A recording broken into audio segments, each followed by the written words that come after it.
Hello once again, guys. Welcome back to Stock Radar. I hope you guys are having a great week so far. I know we have a lot of new members in the group here, so I wanted to welcome everybody and thank you guys for joining this membership site. If you guys have any questions for me or any questions about this video in particular or anything related to investing, don't hesitate to jump over into the Facebook group and ask some questions. I will do my best to answer them. Or if you guys who have been here for a while see any new questions in the group and you have the answer to them, make sure you jump in and help some people out in terms of just expanding your knowledge about investing and the stock market. But anyways, this week the stock voted on by the group was Berkshire Hathaway. There's a lot of different things we're going to talk about with this stock, and it might be a little bit different than the videos you're used to here on Stock Radar, just because there are some different nuances with Berkshire Hathaway that I think we should discuss. So overview, first of all, this is a stock that trades under the symbol BRK, BRKA, or BRKB on the New York Stock Exchange, and I'm going to explain why that is in just a second. This is a company with a price to earnings ratio of a 12.5. Now, despite the fact that this is a company with a market cap of just under $500 billion and a 179-year-old company, they pay a 0% dividend. And again, that's something we're going to cover in a little bit here. You're going to find that Berkshire Hathaway does not follow the traditional rules that you would expect to see from a company. And so that's one of the main themes here we're going to see with this stock. And so because they don't pay any dividends, this is a growth stock, more of a conservative growth than an aggressive growth stock. So first of all, what the heck is Berkshire Hathaway? I'm sure if you have seen the signs before, they sell houses. You've seen the Berkshire Hathaway signs for realtors. My mom's currently selling her house and she has a Berkshire Hathaway realtor representing her. So that's how most people are familiar with that Berkshire Hathaway name, but there is so much more to this company. So Berkshire Hathaway is actually a holding company for numerous businesses run by Chairman and CEO, the one and only Warren Buffett. Buffett became controlling shareholder of Berkshire Hathaway in the 1960s, and Buffett does not pay dividends with his company here. He invests cash flow in other businesses, not a dividend. He believes it provides more value to shareholders by investing that money into other businesses, and the only way you can make money with Berkshire Hathaway stock is asset appreciation. There is no dividend paid. Now, Berkshire Hathaway has 100% ownership of Dairy Queen, Fruit of the Loom, Geico, which is one of their core businesses, Helzberg Diamonds, NetJets, the Pampered Chef, BNSF Railway, Flight Safety, Long & Foster, and Lubrizol. These are all companies they have 100% ownership of. And they also have major holdings in a couple of other companies here. And we're going to go over a list later on when we look at the annual letter to shareholders, other companies owned by Berkshire Hathaway. But their other major holdings are the Pilot Flying J, 38.6% ownership, 26.7% ownership of Kraft Heinz Company, 17.6% ownership of American Express, 9.9% ownership of Wells Fargo, 9.4% ownership of Coca-Cola Company, 6.8% ownership of Bank of America, and 5% ownership of Apple, one of the more recent holdings added to this portfolio. Now let's move on and talk about the difference between Berk A versus Berk B. It is different classes of shares. So first of all, Berkshire Hathaway Class A shares are currently trading at $302,750 per share. Meanwhile, Berkshire Hathaway Class B shares are just under $200 per share.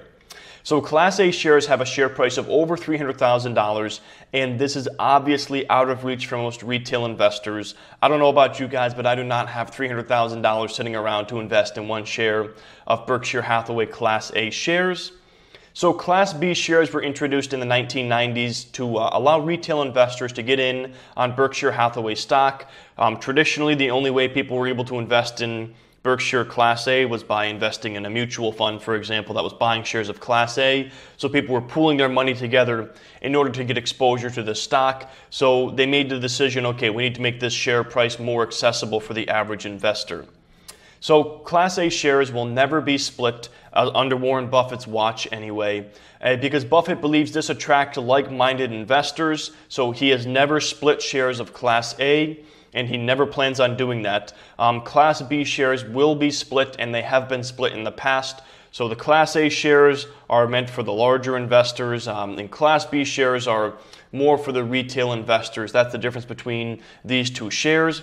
And obviously, because the Class B shares have a much smaller ownership stake, there's going to be a proportionally smaller voting rights per share of the Class B shares compared to the Class A.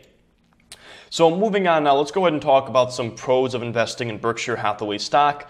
First of all, Berkshire Hathaway stock has built-in diversification. It's almost like investing in a mutual fund when you buy Berkshire Hathaway, except you're not paying some kind of management fee. It's essentially the collection of Warren Buffett's favorite and greatest investments.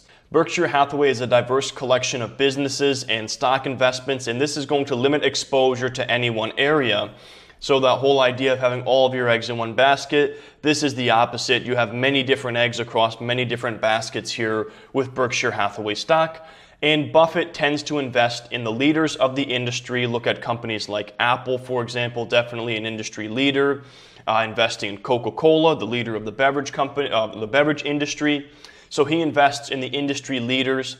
And the other thing is that most of the businesses that Warren Buffett invests in are defensive businesses, meaning they hold up better in a poor economy. So this, again, is more of a defensive investment here, investing in Berkshire Hathaway, but it is a great durable investment, especially if you have doubts about the future in terms of the economy and going into a bear market.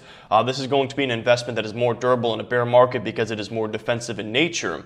And the other thing here is that diversified revenue sources result in predictable income and earnings per share. That is basically what you see from Warren Buffett, is predictable and consistent. And so you're not going to see any kind of crazy swings or surprises there with earnings per share and the income because of the diversified revenue sources, primarily in the defensive areas of the economy. And so that is good for investors because you don't see those crazy price swings or earnings results that you tend to see with some of these other companies in cyclical industries. But again, for some people that might be a con. If you're an aggressive growth investor, Berkshire Hathaway is not going to be a stock for you. It is not a stock that's seeing stellar growth. It's just a consistent company, and later on we're going to show how this company has actually been beating the S&P 500 since 1965, I believe. So it's a company that a lot of people respect, a lot of people invest in, but super aggressive growth investors are probably not interested in this stock.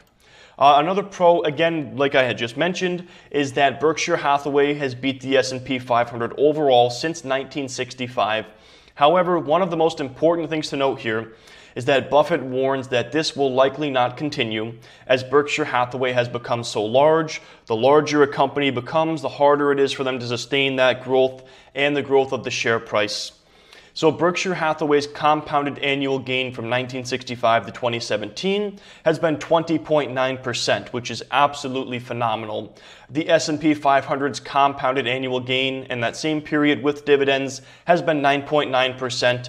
So the return here has been more than double the S&P 500 in that stretch of time, which is absolutely insane. I don't know of any other companies out there that are able to say this. Maybe there are some examples, but Berkshire Hathaway has had extremely good performance over a very long span of time. Another pro here is that Berkshire Hathaway has a very clear business model, and I'm going to be reading a lot of snippets here from the annual letter to shareholders. And if you guys have not read this, I would highly recommend it because there are so many valuable investing lessons in this letter alone. It's extremely valuable. But here they talk about the acquisition strategy for Berkshire Hathaway, and it says there are 4 building blocks that add value to Berkshire. Number 1, sizable standalone acquisitions. Number 2, bolt-on acquisitions that fit with businesses we already own, so buying new standalone businesses or businesses that complement ones they already own. Number 3, internal sales growth and margin improvement at our many and varied businesses. And number 4, investment earnings from our huge portfolio of stocks and bonds. So that is the business of Berkshire Hathaway summed up in their 4 building blocks. And what I like about that is it is a very clear business model. It's simple to understand, and these are all basically attributes of Warren Buffett. If you know anything about Warren Buffett, this is his investing style. Very simple, easy to understand. So it says here in this section, we will review our 2017 acquisition strategy, but this right here is very, very important. A lot of people follow the investing strategy and investing advice of Warren Buffett, and this gives you an idea of his perspective on the market right now. In our search for new standalone businesses, the key qualities we seek are durable competitive strengths, so having high barriers to entry, having a competitive edge, Able and high-grade management. Buffett cares a lot about the management of a company. Good returns on the net tangible assets required to operate the business. Opportunities for internal growth at attractive returns. And finally, in italics there, a sensible purchase price. The last requirement proved a barrier to virtually all deals we reviewed in 2017, as prices for decent but far from spectacular businesses hit an all-time high. So Buffett has said here in his letter to shareholders that prices kept him away, the valuation kept him away from making any large acquisitions in 2017. Indeed, price seemed almost irrelevant to an army of optimistic purchasers. And he goes on in this letter to talk about how CEOs are encouraged to be, doing acquisitions and making acquisitions, especially with extremely low borrowing right now.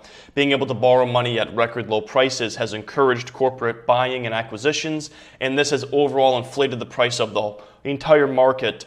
And so we did not see Warren Buffett making any large purchases, and so that's why we're going to talk about in a little bit why Berkshire Hathaway has so much cash on the books currently.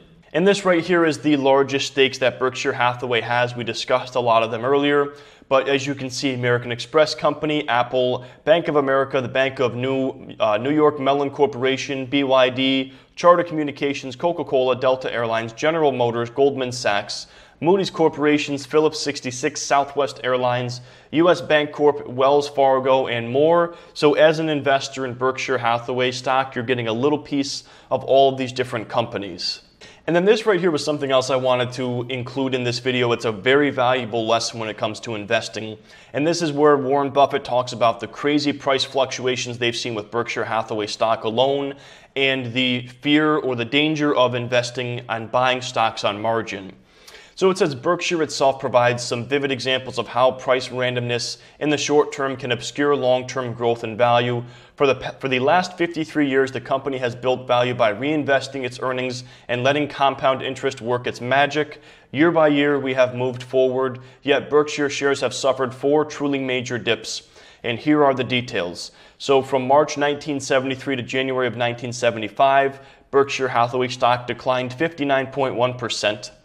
And then in the 1980s, it declined 37.1%. In the 2000s, it declined 48.9%. And most recently, from September 19th of 2008 to March 5th of 2009, the share price declined 50.7%. This table offers the strongest argument I can muster against ever using borrowed money to own stocks. I don't know if you guys do this. I don't know if you guys buy on margin. I certainly do not do it, and I certainly don't recommend it. As you can see here, neither does Warren Buffett. There is simply no telling how far stocks can fall in a short period, even if your borrowings are small and your positions aren't immediately threatened by the plunging market. Your mind may well become rattled by scary headlines and breathless commentary. And an unsettled mind will not make good decisions. So there you can see Warren Buffett talking about scary headlines, people falling into the fear-driven propaganda in the media, and how you may make poor decisions when you have pretty much everyone else around you telling you the sky is falling, regardless of your core investment beliefs.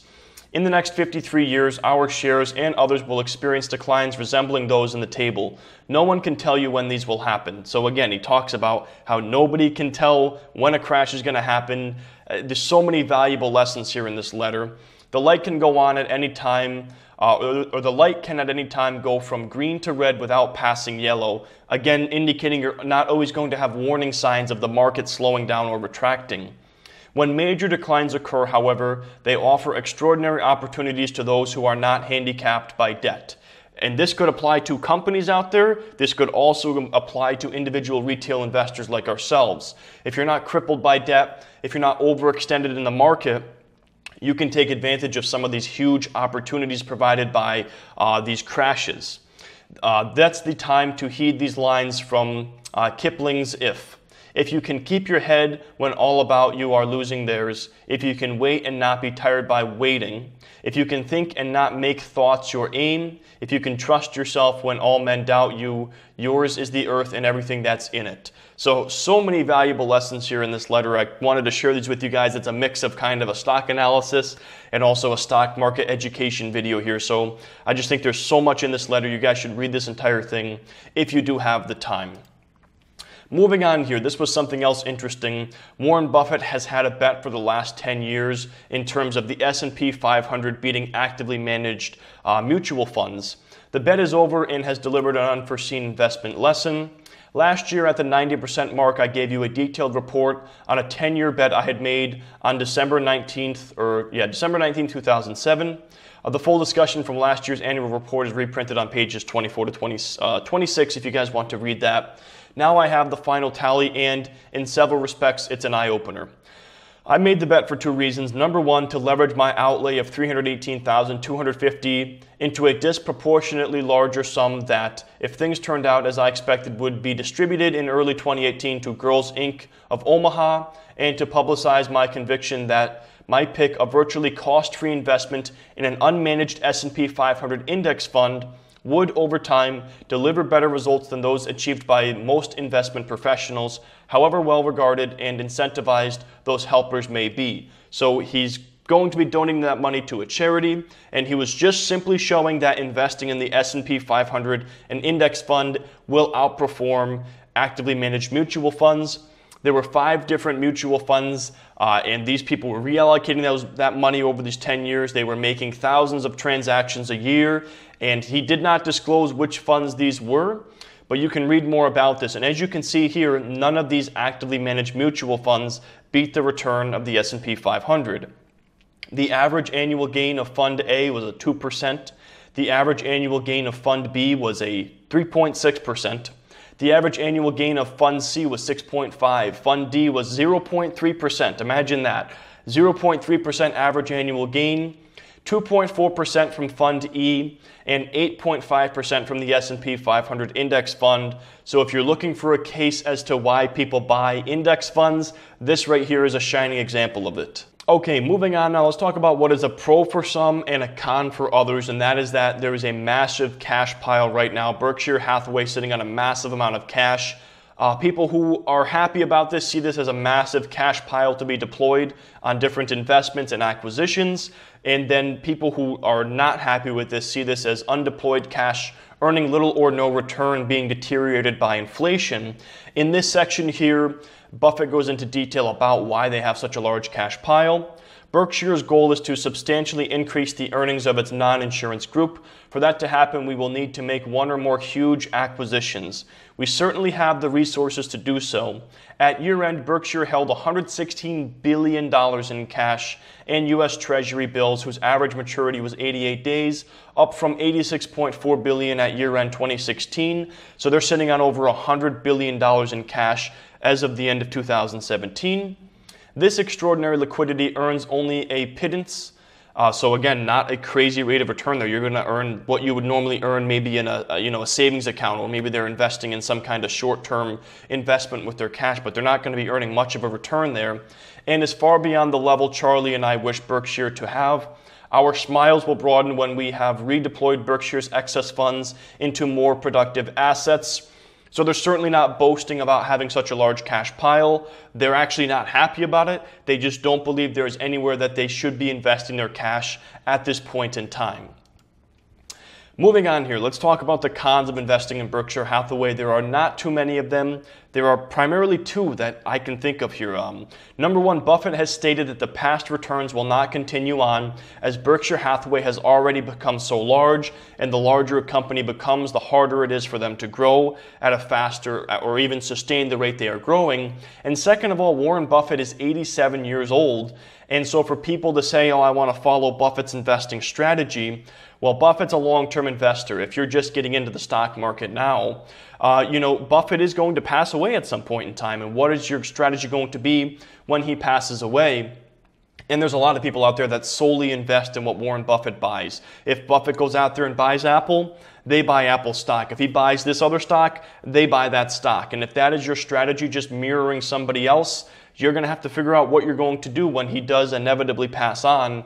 And also, it's unclear as far as what's going to happen with the company in terms of management. I believe what they're going to do is his role is going to be split up by 2 people. But it's hard to say what's going to happen with Berkshire Hathaway when that does happen. And for people who solely follow and mirror his strategy, they're going to have to find a new strategy when it comes to investing when he passes away. Okay, moving on now, let's go ahead and take a look at the assets here for Berkshire Hathaway. We see here that total assets have grown every year since 2017, or I'm sorry, that's supposed to say 2013, at an average rate of 9.7% per year, 9.7% average growth of assets since 2013. Total liabilities have grown every year since 2013 at an average rate of 7.8% per year. So assets are growing at a faster rate than liabilities, which is exactly what we like to see. And in terms of their coverage ratio here, total assets have great coverage of total liabilities in a ratio of 2-to-1 in 2017. So for every dollar they have in debt, they have $2 in assets. They're in a very strong financial position here. Moving on here, the final slide, let's go ahead and take a look at the growth of revenue and the performance of the share price here for Berkshire Hathaway stock. Total revenue has increased every year since 2013 at an average rate of 7.4% per year. So again, this is not some kind of crazy growth stock here. And so people who are looking for aggressive growth, this is probably not going to be the pick for you. But if you are somebody who's looking for a more conservative investment, a more defensive long-term investment, there's really no argument against Berkshire Hathaway stock. I think it's a great investment, a great pick for beginners. And looking at the performance of the shares here, over the last year, Berkshire Hathaway stock is up 11.3% compared to a 14.6% return from the S&P 500. So right now, they're falling a little under the S&P 500. But over the last 5 years, they've returned 70.7% compared to a 67.4% return from the S&P 500. But again, keep in mind that Berkshire Hathaway is not an investment that they're looking to beat the S&P 500 in a 3 to 5 year span. They're a very long-term investment here, and they've beat the S&P 500 since 1965 by more than double. So this is a very long-term investment, and even if you're not seeing that kind of return in the short term, in the long term, they're most likely going to be continuing to have similar results to what they had prior. So I think it's a great pick for beginners. It is an investment where you have to be a long-term investor and be patient, but I really have no argument against this stock. I think it's a great investment, and it could be a great addition to your portfolio with that built-in diversification. But anyways, guys, that's going to wrap up this video. Like I said, if you guys have any questions, jump over to the Facebook group, and we can get the discussion going over there. But thank you so much for watching, and I will see you in the next video.